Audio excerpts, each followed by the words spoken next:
मित्रों नमस्कार। आप हैं बसंत गुरु जी के साथ सक्सेस मंत्र में।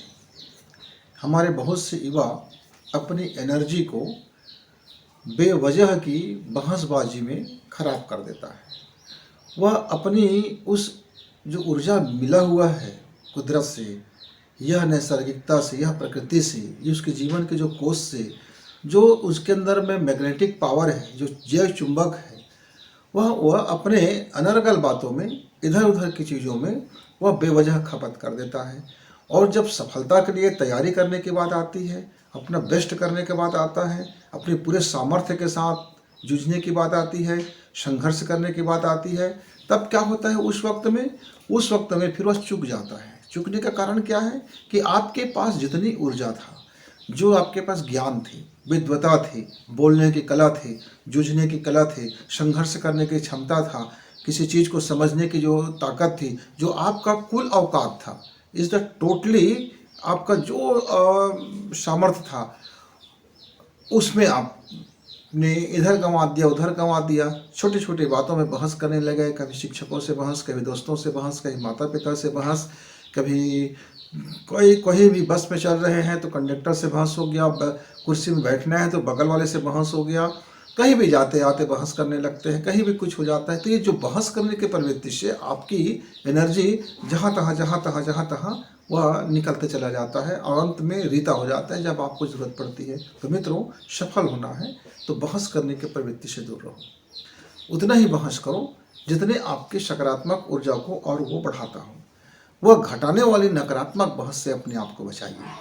आप मन का मौन और दिमाग का मौन और वाणी का मौन, तीनों मौन को यदि आप साथ लेते हैं तो आपके अंदर में जो एनर्जी का विस्फोट होगा, जो विचारों का विस्फोट होगा, जो विचारों की आणविक शक्ति होगी, जो अंदर की आपकी सामर्थ्य क्षमता होगा, हम उसी को तो कुंडलिनी बोलते हैं।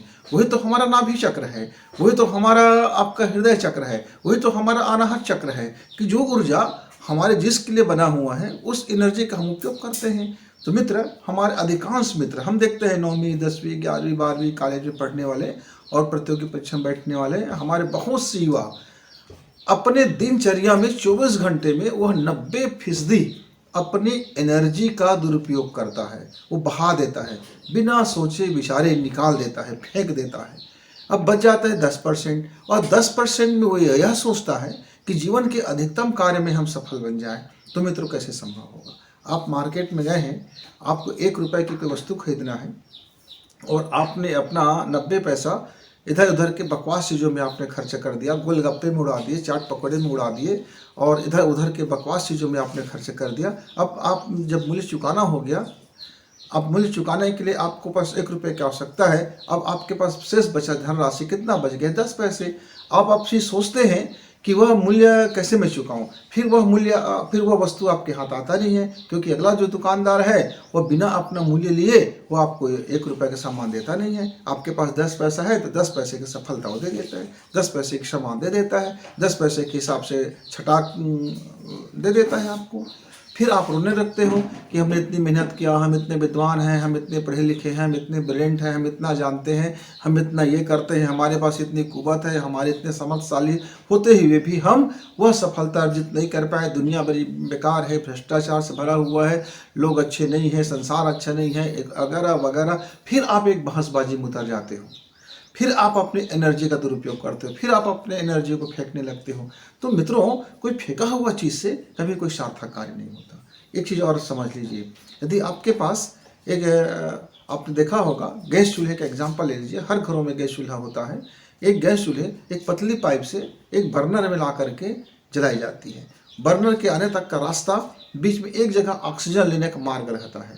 यदि हम उस ऑक्सीजन लेने के मार्ग को बंद कर दें और हम गैस को बाहर करें और आप दिया सलाई जलाते रहिए, माचिस खींचते रहिए, लाइटर जलाते रहिए, वह आपका पूरा गैस निकल जाएगा। वह जलने के बजाय विस्फोट होगा, आपका काम का नहीं होगा, वह आत्मघाती होगा। वह जो गैस आप अभी खाना बनाने का काम कर रहे थे, सामान के उपयोग कर रहे थे, अलग अलग चीज़ों के लिए आप तैयार कर रहे थे, अब वह गैस जैसे आप लाइटर जलाते हैं तो विस्फोट हो जाता है, विस्फोट हो जाता है। तो सकारात्मक होने के बजाय, रचनात्मक होने के बजाय, सृजनात्मक होने के बजाय वह ध्वंसात्मक हो जाता है। क्योंकि शक्ति तो है, ऊर्जा में शक्ति तो है। गैस में शक्ति तो है, एनर्जी में पावर तो है, पर उस पावर का आपने मिस यूज किया और उसकी प्रकृति बदल गया, और प्रकृति बदलते ही वह बच्चा जो शानदार होने वाला था अब वह बदमाश हो गया। इसलिए आप देखते हैं कि बहुत से माता पिता की शिकायत होते हैं कि बच्चा 8वीं क्लास तक बहुत अच्छा था, कोई कोई बच्चा कहते हैं कि 11वीं क्लास तक ये बहुत अच्छा था, कई बार मास्टर बोलते हैं कि 12वीं क्लास तक कितना शानदार बच्चा था, होनहार बच्चा था। कोई हमारे प्रोफेसर बोलते हैं कि ये जब बीएससी बीए या एमएससी एमए या कुछ भी ऑनर्स कर रहे थे या एमबीबीएस जब तक पढ़ाई कर रहे थे, या जब तक ये अपना आपका इंजीनियरिंग की पढ़ाई कर रहे थे, बीटेक या आपका जो भी कर रहे थे, और तब तक के छात्र अच्छा था, पता नहीं क्या हुआ अचानक इस छात्र में बदलाव आ गया और ये एकदम बिगड़ैल हो गए, एकदम खराब हो गए, एकदम घटिया हो गए, एकदम अजीब आदमी हो गया, इसके सोचने की प्रवृत्ति बदल गई, इसके काम बदल गए, इसकी पद्धति बदल गए, नशेड़ी हो गए, शराबी हो गए, खराबी हो गया, सब प्रकार की चीज़ें आ गया और ये आदमी अभी हीरो बनने गया था वो जीरो बन गया और अपने आप को नुकसान पहुंचा लिया, अपना तबाही कर लिया। जबकि इस आदमी में अकूत संभावना भरा हुआ था, प्रतिभा भरा हुआ था, प्रतिभा की कोई कमी नहीं था, सारा कुछ था, फिर गड़बड़ हो कहाँ गया, कहाँ हो गया? तो मित्रों, गड़बड़ हो गया उसके एनर्जी के बहाव का दिशा बदल जाना और गलत समय में गलत लाइटनिंग हो जाना। मतलब आप अभी इस कमरे में बैठे हुए हैं, वो कमरा में आपका गैस भरा हुआ है और आप यदि एक बटन दबाते हो बल्ब की तो पूरी घर में विस्फोट हो जाता है।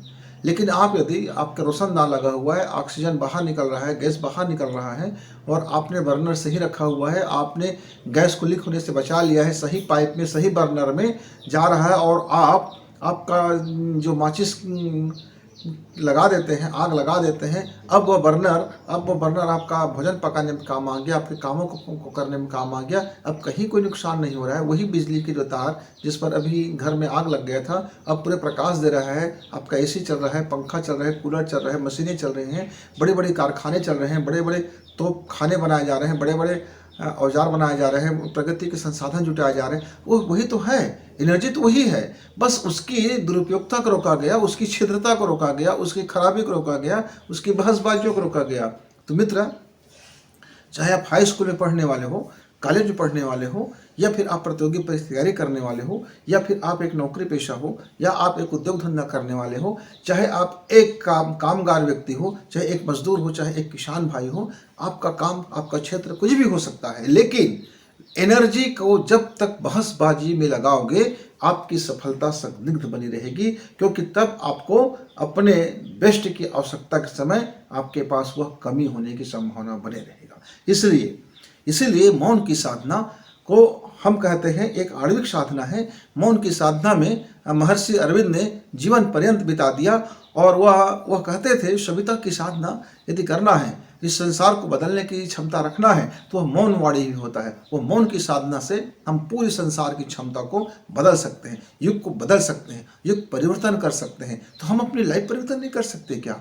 जब एक महर्षि एक मौन हो करके इस युग को बदलने में अपनी क्रांतिकारी भूमिका अदा किया मित्रों, तो हमको अपनी लाइफ बदलना है। केवल अपनी एक छोटी से काम करना है कि हमको एक परीक्षा में टॉप करना है, हमको एक परीक्षा में 100 करना है, हमको एक काम में अपने को 100 देना है, एक काम में अपने को बेस्ट देना है, अपना एक छोटा सा काम है उसी में बेस्ट करना है। तो क्या हम इतना भी नहीं कर सकते कि हम जरूरत के जितना ही बोलें, हम सोच कर ही बोलें और हम अनावश्यक न बोलें, बोलने में भी मधुरता रखें, बोलने से पहले हमारा दिमाग बकबक न करता हो।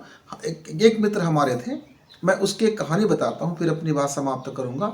मैंने उनसे कहा, मित्र आप अपनी बकबक को बंद कर लो, आप मौन साधना कर लो। आप सप्ताह में आप पहले 1 दिन का मौन व्रत रखना और फिर उसके बाद जब 1 दिन सध जाए तो 4 सप्ताह जब बीत जाए तो आप 2 दिन का रखना। ऐसे करते करते आप 1 साल के भीतर में आप 5 दिन का मौन व्रत रखिए, आपका काम शानदार होगा, आप बेस्ट हो जाएंगे, आप सफल हो जाएंगे, हर रुकावटें दूर होता हुआ चला जाएगा। बस एक ही छोटी सी साधना करना है, वो मौन व्रत करना है। अब उस व्यक्ति ने क्या किया, घर में बोल दिया कि आज मेरा उपवास है, मौन व्रत है, और कागज पेन रख लिया, स्लेट रख लिया, पेंसिल रख लिया, और वह हर घड़ी घड़ी हर चीज़ को लिख लिख करके वो बताते गए, ये ऐसा हो रहा है, वो ऐसा हो रहा है, ये काम ऐसा हो गया, उसको ऐसा करना था, ऐसा है, आज मेरा मौन व्रत है, मैं फिर नहीं तो बता देता। ये मतलब वह मौन व्रत कम था, वह बकबक की पूरी अंदर से उसकी बकबक बकबक बकबक बकबक करते रहे, बस लिख लिख करके घसीटा मारते रहे, और चुप है तो वो अंदर से जलते रहे, कूदते रहे, बोलते रहे। मित्रों, यह मौन व्रत नहीं है, यह अपने आप को सत्यानाशी करने का व्रत है। यह अपने आप को आप बैल मुझे मारने की व्रत है। यह अपने आप को बिजली के करंट लगाने वाली झटके का व्रत है। ऐसे मौन व्रत से जीवन बदलता नहीं, बल्कि जीवन और बिगड़ जाता है। आप और बिगड़ जाता है, और बिगड़ जाता है। तो जब हम मौन व्रत कहते हैं, जब हम मौन साधना बोलते हैं, इसका मतलब ये होता है कि भीतर मौन हो जाए, हमारी चित्त मौन हो जाए, हमारी क्रोध मौन हो जाए, हमारी तृष्णा मौन हो जाए, हमारी लोभ मौन हो जाए, हमारी आकांक्षा मौन हो जाए, हमारा काम वासना मौन हो जाए, हमारी आंखों की चंचलता मौन हो जाए, हमारी सोच की चंचलता मौन हो जाए, हमारे मन की चंचलता मौन हो जाए, हमारे भीतर चलने वाले सारे संग्राम मौन हो जाए, शांत हो जाए, सब में एक समझौता हो जाए कि आज मुझे कोई संघर्ष नहीं करना है, आज हमारी सारी संघर्ष समाप्त हो गया, आज सीज फायर है, आज हमारा 24 घंटे का सीज फायर है, आज हम कोई झगड़ा नहीं करेंगे, हम अंदर में कोई बकबक नहीं करेंगे, हम दिनचर्या तो निभाएंगे, खाना है, पीना है, बात कर, जो भी आपकी ज़रूरतें हैं। अब मार्केट में आप एक सामान खरीदने गए, अब सामान के दुकानदार से सामान मांगोगे या लिस्ट दोगे, तभी तो दुकानदार दे पाएगा। तो जो आवश्यक चीज़ें हैं आप उस पर बोलिए। यह मौन व्रत का हिस्सा नहीं है कि आप चुप हो गए, चुप हो गए, ऐसा चुप नहीं होना है। ये मुंह का जो चौड़ी से चुप होना, बाहरी चुप होना, बाह्य जगत में चुप हो जाना, यह मौन नहीं कहलाता मित्र, ये पाखंड कहलाता है। हाँ, आपका भीतरी मौन सध जाए तो फिर आप बाहर चुप्पी से काम चला सकते हो, फिर जब ज़रूरत हो उतना ही बोल सकते हो, जितनी की आपकी काम की ज़रूरत है। फिर आप देखना, अंत में सारगर्भ यह है कि आप जितना ज़्यादा मन की बकबक पर लगाम रखेंगे, जितनी ज़्यादा आंतरिक बहसबाजी से बचेंगे, जितनी ज़्यादा आप बाहरी बहसबाजी से बचेंगे, जितनी ज़्यादा आप लोगों से उलझने की प्रवृत्ति से बचेंगे, जितना कम से कम में आपका बाहरी जगत से काम चल सके, जितनी कम बोलने में आपका काम चल सके, उतने तक सीमित रहें और अपनी पूरी एनर्जी पावर को आप अपने लक्ष्य की भेद के लिए लगा दीजिए, आप अपने लक्ष्य की तरफ लगा दीजिए। तो वह ऊर्जा, वह एनर्जी आपके अधिकतम बेस्ट की ओर आपको ले जाएगा। अतः सफल बनो, बहसबाजी से बचो, कुतर्कबाजी से बचो, बेवजह की तर्कों से बचो, बेवजह की बातचीत से बचो, बेवजह की बकबक से बचो, बेवजह की लोगों से झगड़ने से बचो। अपने आप को संभालिए, बचाइए और अपनी मौन से अपनी ऊर्जा को बचा करके एक लक्ष्य की तरफ छोड़ दीजिए। फिर वह एनर्जी पावर आपका एटॉमिक एनर्जी बन करके आपको बेस्ट करेगा और आपको सफल ही बनाएगा, सफल ही बनाएगा। कोई संदेह ही नहीं है कि आप सफल न बने, लक्ष्य न भेदा जाए, इसमें कोई राय रत्ती का संदेह का कोई गुंजाइश होता ही नहीं है। तो मित्रों, बसंत गुरु जी को इजाज़त, हम फिर मिलेंगे, तब तक नमस्कार।